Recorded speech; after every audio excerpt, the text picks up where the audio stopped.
Slovensko je už len krôčik od povinného prijímania imigrantov. Práve dnes totiž Europarlamentný výbor pre ľudské práva odhlasoval tzv. Nový migračný pakt Európskej únie. Všetci síce rozprávajú, že podľa tohto nového migračného paktu budú mať štáty na výber, či budú imigrantov dobrovoľne prijímať, alebo radšej dobrovoľne platiť pokuty.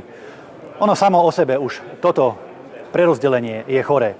Avšak všetci zabúdajú pritom zdôrazniť, že v rámci tohto nového migračného paktu bolo prijaté aj nariadenie o tzv. Krízových situáciách, podľa ktorého, keď Európska komisia vyhlási krízovú situáciu, tak sa prechádza z tzv. Dobrovoľného prerozdeľovania, respektíve prijímania imigrantov na povinné. Stačí, aby na nejaké napríklad talianske alebo grécke pobrežie prišiel väčší nápor imigrantov, vyhlási sa krízová situácia a automaticky sa teda imigranti začínajú prerozdeľovať povinne.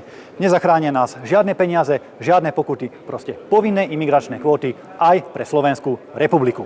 Navyše, ako nový dôvod pre priznanie tzv. Medzinárodnej ochrany pre imigrantov má byť, alebo teda už aj je schválená aj tzv. Klimatická kríza, klimatická zmena. To znamená, že stačí, keď imigrant povie, že v Afrike mu je teplo a ponovom to je už dôvod na priznanie medzinárodnej ochrany a poskytnutie príbytku pre tohto Afričana v Európe. Proste liberáli v Bruseli sa doslova a do písmena zbláznili a toto je